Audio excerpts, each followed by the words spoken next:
J'ai été un petit peu surpris, frères et sœurs, en découvrant le texte qui nous est proposé pour aujourd'hui comme base à cette prédication. En effet, moi je me disais, on est le 4e dimanche de Pâques, donc qui dit Pâques dit résurrection de Jésus, donc on va aller regarder un épisode de la résurrection, un de ces récits d'apparition de Jésus ressuscité. Il y en a quand même pas mal dans les évangiles, donc je me disais, on va essayer de travailler là-dessus un petit peu. Et puis, voilà, Jean, chapitre 10. On est donc bien avant la passion et la résurrection de Jésus. On est reparti dans un de ces grands discours que spontanément, moi, j'associais pas d'ailleurs à la résurrection. Et donc ça m'a aidé à me sortir un petit peu de mes habitudes, de ma zone de confort, me rendre compte que, finalement, ce temps de Pâques, il nous est donné pas seulement pour nous rappeler de l'événement de la résurrection, pas seulement pour commémorer les différents détails des circonstances dans lesquelles Jésus est apparu, ressuscité à ses disciples. Non, il faut aller encore un petit peu plus loin, et je crois que, comme à partir de ce dimanche et jusqu'au temps de Pentecôte, nous n'allons plus aborder des récits d'apparition de Jésus ressuscité, mais revenir sur des passages des évangiles. C'est une manière, je crois, pour nous de nous aider à mieux comprendre la signification de cet événement, plus que ses circonstances, plus que son détail. Qu'est-ce que ça veut dire que Jésus soit ressuscité ? Quel est le sens de cette résurrection ? Eh bien, d'abord, évidemment, on va le rappeler parce que c'est quand même la base, et il ne faut jamais l'oublier, il faut toujours revenir aux bases dans notre foi. La première signification de la résurrection de Jésus, la première signification finalement de l'évangile lui-même, c'est que Jésus est venu pour prendre sur lui tous nos péchés et le poids des conséquences mortelles du péché qui sépare l'être humain de Dieu. Il a pris tout ça sur lui pour le porter et pour en assumer les conséquences à notre place, en mourant sur la croix. Et puis, évidemment, la résurrection est venue signifier qu'après cette prise du péché sur lui-même et finalement cette mise à l'écart de la mort comme conséquence du péché pour nous, le retour à la vie de Jésus est venu dire le pardon que Dieu nous annonçait à chacune et chacun d'entre nous qui mettons notre foi en Jésus-Christ. Un pardon par rapport justement à toute la gravité de ce péché, de cette situation presque de rupture, de divorce qu'il peut y avoir entre nous et Dieu. Et bien maintenant, c'est fini. Nous n'avons plus à porter cette culpabilité.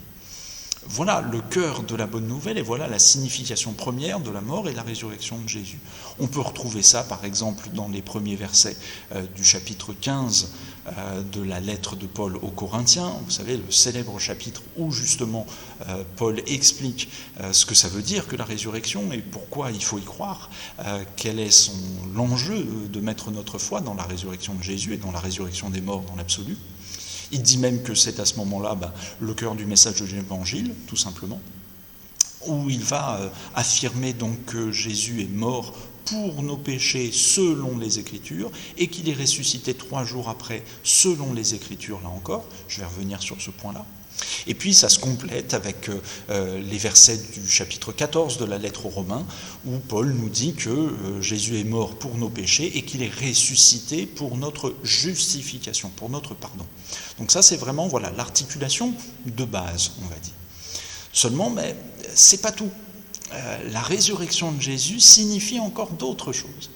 Et justement, un des éléments sur lequel, je crois, il convient d'insister, parce que c'est peut-être dans ce sens-là que nous allons orienter toutes nos prochaines réflexions dans les prédications qui vont venir jusqu'au temps de Pentecôte, c'est cette expression que Paul emploie dans la première lettre aux Corinthiens et qu'on entend assez souvent, selon les Écritures, conformément aux Écritures. Autrement dit, la résurrection de Jésus est venue souligner, confirmer que ce qui est dit du Messie dans le Premier Testament, dans la première partie de la Bible, c'est vrai. Ça se confirme dans la personne de Jésus. Il est venu lui-même accomplir les Écritures. Et sa mort et sa résurrection en sont le gage fondamental, le signe le plus fort.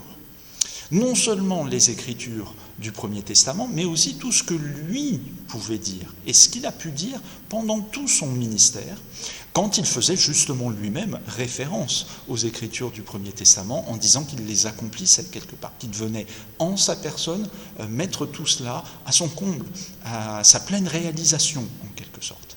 Et c'est, je crois, dans ce sens-là qu'il nous faut aller pour lire ce passage de l'évangile de Jean sur le bon berger dans cet extrait du chapitre 10. C'est ce que nous allons faire maintenant. Tout ce que nous lisons dans le chapitre 10 de l'évangile de Jean a pour cadre une guérison tout à fait particulière que Jésus a opérée et qui nous est racontée par Jean dans le chapitre 9 de son évangile. Il s'agit de la guérison d'un aveugle de naissance. Un homme qui, dès sa naissance, ne pouvait pas voir, était dans la cécité. Or, une guérison comme celle-là, c'était juste inouï à l'époque de Jésus. Il n'y a aucun exemple dans le Premier Testament d'une telle guérison. Des boiteux qui se retrouvent la marche, c'est promis déjà à ce moment-là. Des morts qui ressuscitent, il y en a. Des malades qui guérissent, il y en a aussi. Mais un aveugle de naissance par-dessus le marché, qui recouvre la vue, ça, il n'y en a pas. Et c'était une des promesses qui était annoncée par les prophètes de ce que le Messie serait capable d'accomplir. Seulement, on n'avait pas de référence là-dessus. Et je crois que c'est important de bien mesurer ça, parce que nous venons de voir que la résurrection de Jésus, elle est venue confirmer que Jésus, c'était bien le Messie annoncé par le Premier Testament. Or, il se trouve que Jésus a fait des choses assez neuves pendant son ministère. On pourrait se dire, après tout, oui, si Dieu avait décidé de sauver l'humanité en venant en Jésus, pour que toutes celles et ceux qui mettent leur foi en lui, à la suite de sa mort et de sa résurrection, ils soient sauvés, après tout, en une semaine de passion, l'affaire était réglée, quoi. Jésus arrivait, il faisait peut-être un ou deux actes tout à fait étonnants, comme il les a fait d'ailleurs, chasser les marchands du temple, un petit miracle par-ci, un petit miracle par-là, une ou deux affirmations bien fortes pour dire qu'il était le Messie, il énerve tout le monde, on l'attrape, on le zigouille, et puis il ressuscite, et donc l'affaire est entendue. Seulement non, ça ne s'est pas passé comme ça, il a fallu tout un temps pour que Jésus vienne enseigner, vienne par ses miracles, par ses guérisons, par ses exorcismes, signifier quelque chose de l'irruption du royaume de Dieu parmi les hommes et les femmes de son temps. Irruption qui va être confirmée par la résurrection. Et donc, il y a eu des actes un petit peu novateurs. Quand on rajoute à, par exemple, cette guérison d'un homme aveugle de naissance, le rapport assez distancié que Jésus pouvait avoir à la loi, qui n'était pas du tout habituel à l'époque, oui, il y avait de quoi vraiment se demander, se poser des tas de questions. Mais là, c'est qui ce type-là? Qu'est-ce qu'il vient nous dire? Qu'est-ce qu'il vient nous faire? C'est exactement la question que les pharisiens, les chefs de la loi, ceux que Jean ici appelle les juifs, viennent poser à Jésus au début de notre passage. Arrête de nous faire lambiner, en quelque sorte. Si tu es le Messie, dis-le nous franchement. Ne nous tiens pas comme ça dans le suspens sans qu'on sache. Assume un petit peu, vas-y, alors est-ce que tu nous le dis? Et donc c'est à partir de cette question que la réponse de Jésus va se débloquer et elle va avoir quand même des choses assez lourdes en signification, puisque, vous l'avez vu, et on va y revenir, bien sûr, l'énormité de ce que dit Jésus là tient dans le fait qu'il dit « mais moi je suis Dieu, je suis non seulement le Messie, mais plus que ça ». Et seulement le problème, c'est que vous, est-ce que vous allez mettre votre foi là-dedans ? On voit bien quand même que c'est pas n'importe quoi ces paroles, et que donc la résurrection de Jésus, si elle vient confirmer ça, c'est déterminant en effet. Toute la confiance que nous pouvons faire en Jésus-Christ, elle tient non seulement dans la validité de ses paroles, mais dans le fait que, il nous a donné des signes pour nous montrer qu'on pouvait avoir confiance en lui. Et c'est toute cette mécanique-là qui vient se mettre en place. Alors je vous propose qu'on reprenne un petit peu le cœur de ce que Jésus a dit. Je vois deux parties à peu près dans ce qu'il a dit là, pour bien nous faire saisir l'immensité de ce qu'il dit et combien, justement, la résurrection, si elle vient valider tout ça, nous montre que nous pouvons vraiment lui faire confiance. Pour répondre à ses interlocuteurs, Jésus commence par leur dire « Je vous l'ai dit et vous ne croyez pas. Les œuvres que je fais au nom de mon Père témoignent en ma faveur. Mais vous ne croyez pas parce que vous ne faites pas partie de mes brebis, comme je vous l'ai dit.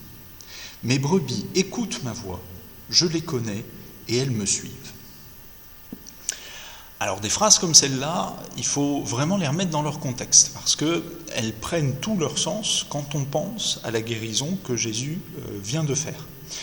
Cet homme aveugle de naissance, cette guérison, eh bien, c'est une des œuvres que le Père donne à Jésus de faire. Pourquoi ? Quand il est arrivé devant cet homme, ses disciples lui ont demandé comment ça se fait qu'il est né aveugle, cet homme-là ? Est-ce que c'est ses parents qui ont péché ou est-ce que c'est lui qui a péché ?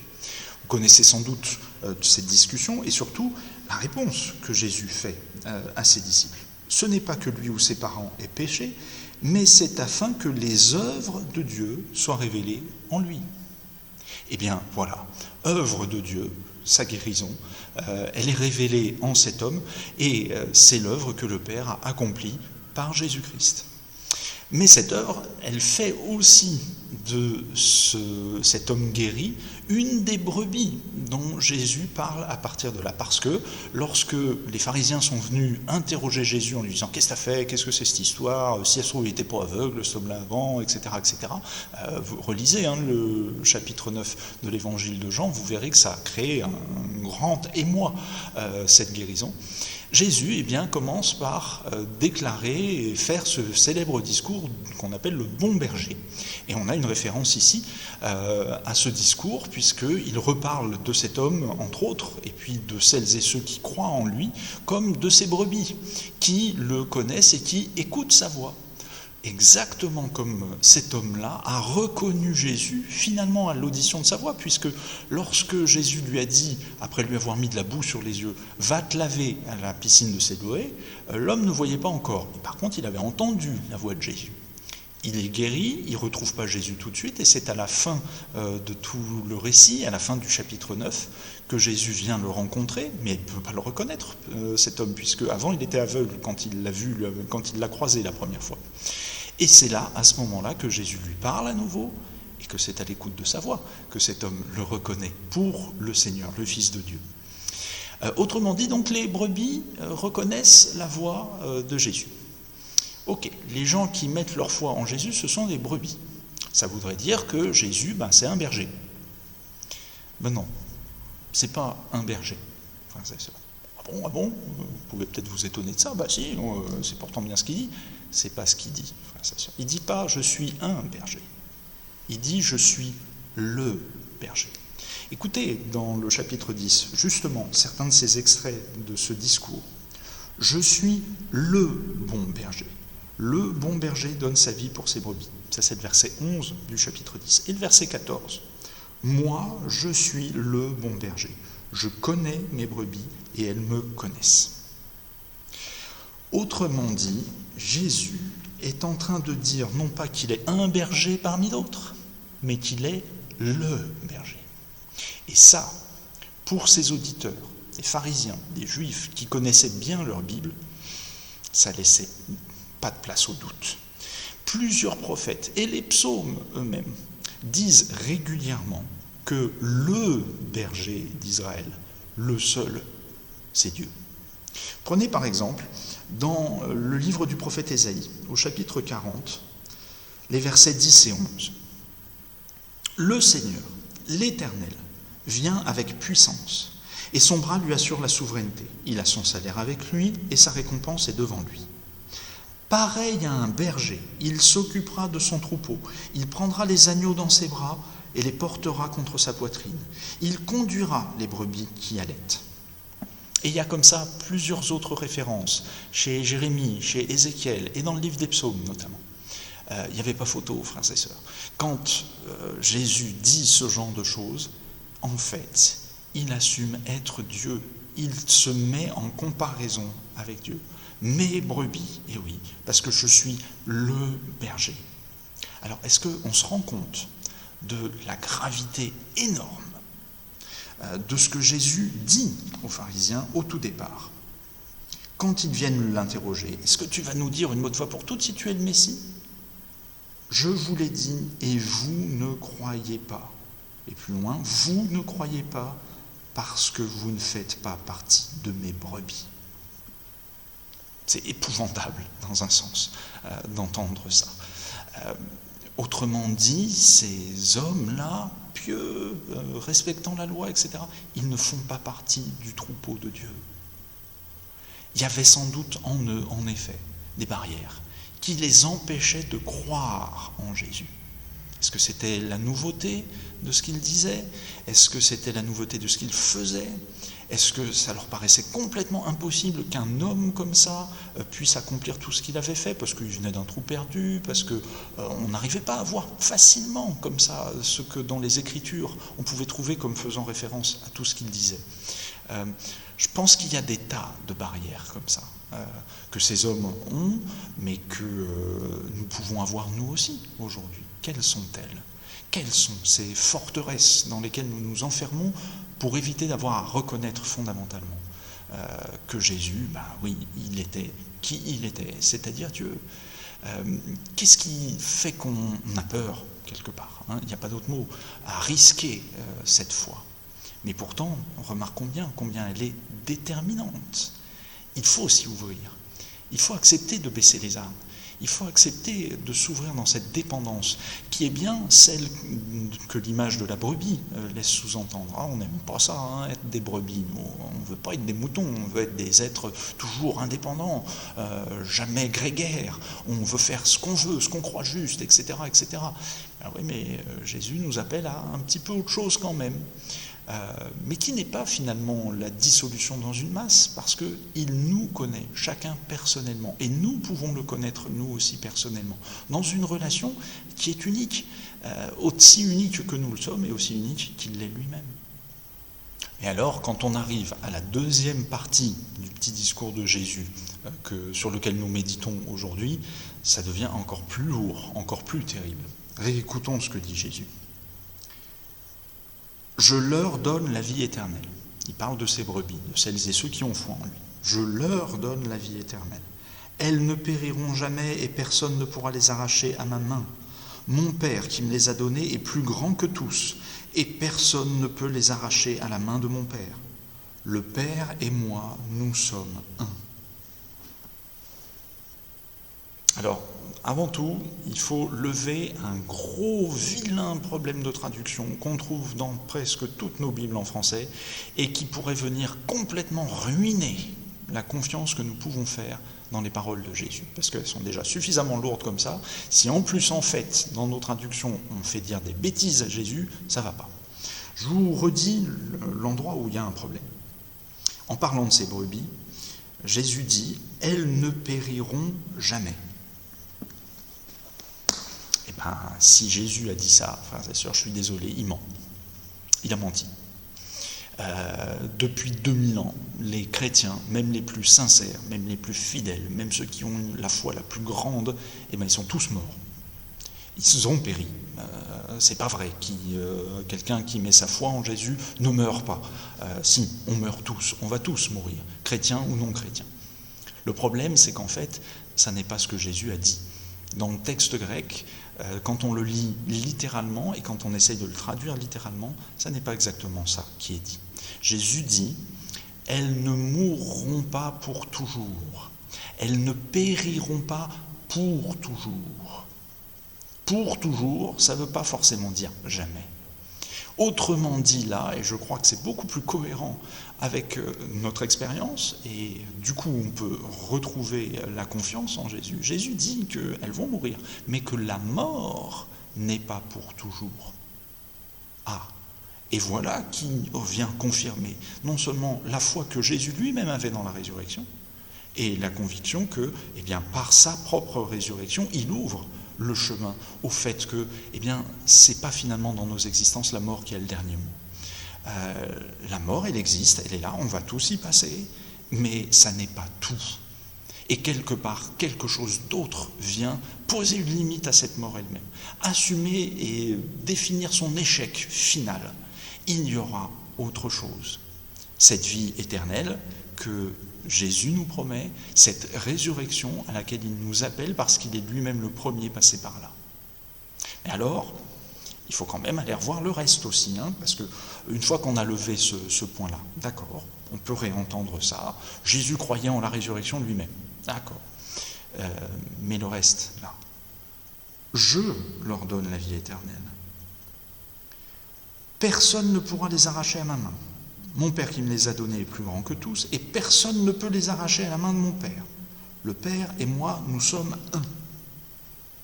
Là encore, très clairement, d'une manière qui ne peut laisser aucun doute, Jésus pose une équivalence, une identité entre le Père, Dieu donc, et lui.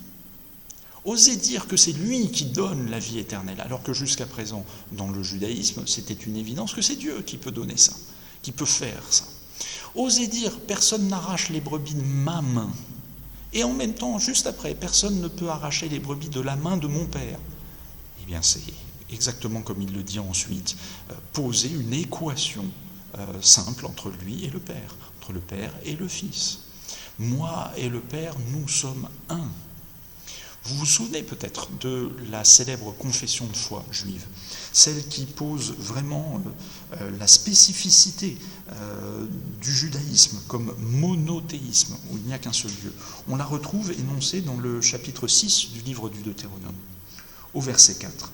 « Écoute Israël, l'Éternel notre Dieu est le seul éternel. » Ici, la traduction dit « est le seul éternel ». Littéralement, c'est « l'Éternel est un ». Avec, dans la traduction grecque de ce passage, exactement le même terme que celui que Jésus emploie ici. Alors, ça veut dire que pour Jésus, oui, il était Dieu. Dieu et lui, on est un. Tout à l'heure, je disais, voilà, il y avait des barrières chez les pharisiens, chez les gens qui écoutaient. La barrière principale, je crois, elle est ici levée de manière évidente. C'est le blasphème. Pour les auditeurs de Jésus, ce qu'il vient de dire est un blasphème abominable. C'est pas possible. Et d'ailleurs, Jean ne s'y trompe pas, il nous le dit très clairement tout de suite après. Alors les Juifs prirent de nouveau des pierres pour le lapider. Moi et le Père, nous sommes un. Qu'est-ce que tu es en train de raconter là? On attrape des cailloux et puis on va te tuer à coups de cailloux parce que tu es en train de dire quelque chose qui est blasphématoire. Et il ne faut pas laisser le blasphème dans le peuple d'Israël. Nous, c'est peut-être pas ça. Nous, c'est peut-être autre chose, la barrière. Nous, c'est peut-être le problème de la rationalité du propos. On se dit, mais qu'est-ce qu'il est en train de nous raconter? Qu'est-ce que ça veut dire? Si lui, c'est Dieu, alors Dieu, il est où pendant ce temps-là? Il est sur terre, il est plus au ciel? Comment ça se fait que Dieu pourrait être plusieurs? On nous dit qu'il est un. Il n'y en a qu'un, c'est pas possible autrement. Dans le judaïsme lui-même, on savait déjà, et on le sait encore, que unité ne veut pas dire unicité. Prenons un autre exemple biblique. En parlant du couple humain, dans le livre de la Genèse, au chapitre 2, à la fin du chapitre, verset 24, on lit « C'est pourquoi l'homme quittera son père et sa mère et s'attachera à sa femme, et ils ne feront qu'un ». Même terme que celui qui est employé pour parler de l'unité de Dieu dans le livre du Deutéronome, comme on a entendu, et même terme que dans la traduction grecque qu'on retrouve dans la bouche de Jésus ici.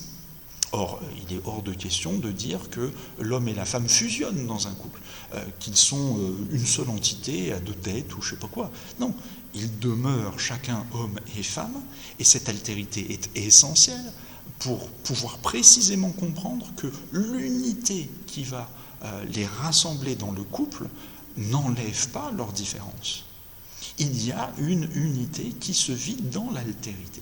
Autrement dit d'ailleurs, et c'est ce qui nous est bien fait comprendre par rapport à ce texte, l'unité même qu'il y a en Dieu est d'abord une unité relationnelle. Ce qui fait l'unité du couple, c'est la relation amoureuse entre l'homme et la femme. Ce qui fait l'unité de Dieu, c'est la relation entre les différentes personnes qui se trouvent en lui, que Jésus est venu nous révéler, le Père, le Fils et le Saint-Esprit. Vous voyez, frères et sœurs, je vous explique tout ça, c'est pas écrit tout bien noir sur blanc comme ça facilement. Il en a fallu du temps aux chrétiens pour, en quelque sorte, digérer le poids de ce que Jésus expliquait là, peut-être pas de manière très explicite, presque à mots couverts, mais quand même qu'il disait de façon incontestable. Il leur a fallu tout le temps, bien finalement, du ministère de Jésus, de sa mort et de sa résurrection, pour remesurer l'ampleur de tout ce qu'il a pu dire à partir de là, et petit à petit commencer à élaborer ce qui deviendra le dogme de la Trinité, mais bien sûr beaucoup plus tard. Mais ça nous permet quand même de comprendre que cette doctrine-là, la Trinité, c'est pas juste l'élucubration de quelques théologiens un peu fumeux qui s'est dit tiens, je vais m'asseoir 5 minutes, puis je vais réfléchir à ce que c'est que la divinité, et puis je vais aller nous pondre un truc un petit peu compliqué, mais parce que je suis un théologien, donc il faut que personne comprenne rien à ce que je raconte. Non, non, ça s'est pas passé comme ça. C'est dès le départ, dans l'expérience qui a été vécue par les premiers chrétiens avec Jésus, qu'il a fallu, au bout d'un moment, se rendre à l'évidence. Même si c'est quelque chose qu'on a du mal à comprendre, finalement, c'était ça. Alors, vous voyez que ça fonctionne presque comme un cercle, cette histoire. Jésus est ressuscité. On peut donc faire confiance à tout ce qu'il nous a dit avant. Tout ce qu'il a dit pendant son ministère. Il a affirmé qu'il était Dieu. Alors reprenons la chose tout simplement au départ. Vous connaissez, c'est le fameux trilemme de C.S. Lewis. Je le cite assez souvent, mais parce que je crois que c'est un argument assez pertinent tout de même. Cet homme, Jésus, affirme qu'il est Dieu. Moi et le Père, nous sommes un. De 3 choses l'une. Soit il était fou, ce type, il y croyait peut-être, mais on sait très bien que c'est pas vrai. Et fatalement à sa mort, c'était terminé. Puisque ça n'était qu'un homme, il est mort, et il n'est pas ressuscité. Et c'est fini, ils pensaient qu'il était Dieu, il y en avait d'autres, ils sont tous morts, et c'est fini aussi pour eux. Soit c'était un pervers, c'est-à-dire qu'il savait qu'il mentait, mais comme il avait de l'aura, comme il avait une certaine influence sur les autres, il les manipulait, il a réussi à leur faire croire, il en a peut-être complètement sublimé quelques-uns, fasciné quelques-uns, qui se sont dit, oui, c'est ça, c'est ça, c'est ça. Mais n'empêche que ça reste faux. Et donc, quand il est mort, il est mort, il n'est pas ressuscité. Et quand bien même il y aurait eu un complot de quelques-uns qui voulaient essayer de garder un petit peu de son pouvoir et de son influence, ça n'aurait pas tenu aussi longtemps que ça a tenu.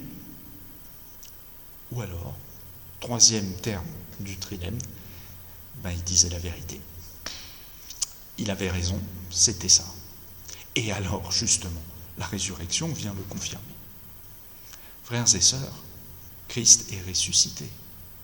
C'est ce que je crois. Et c'est ainsi que je peux faire confiance à tout ce qu'il dit de lui-même et à tout ce qu'on dit de lui-même dans les évangiles. Si Christ n'est pas ressuscité, il n'y a pas de raison que je fasse confiance à ce message-là, plus qu'à un autre, après tout. Parce qu'alors, tout le monde se retrouve sur la même pied d'égalité. Bouddha, Moïse, Mahomet, etc., etc. Non, Christ est ressuscité. Il est vivant. Je peux faire confiance à ce qu'il dit. Il était Dieu. Alors, pour chacun de nous, le cœur de mon souhait pour aujourd'hui, c'est que peut-être les barrières qu'il y a, les forteresses qu'il y a encore en nous, et qui nous empêchent quelque part de nous ouvrir complètement à cette foi-là, elles soient fissurées par son amour, elles soient fissurées par la confiance que nous pouvons faire en ce texte, qui depuis 2000 ans donne vie véritablement à des hommes et des femmes de toute culture, de tout horizon, que ces forteresses s'effondrent, que nous puissions nous ouvrir à son amour, que nous nous laissions renouveler dans notre être le plus profond, que nous osions accepter être ces brebis qui écoutent sa voix, qui le reconnaissent, qui marchent à sa suite et qui reçoivent de lui la vie éternelle. Oui, Christ est ressuscité. Il est vraiment ressuscité. Que Dieu vous bénisse.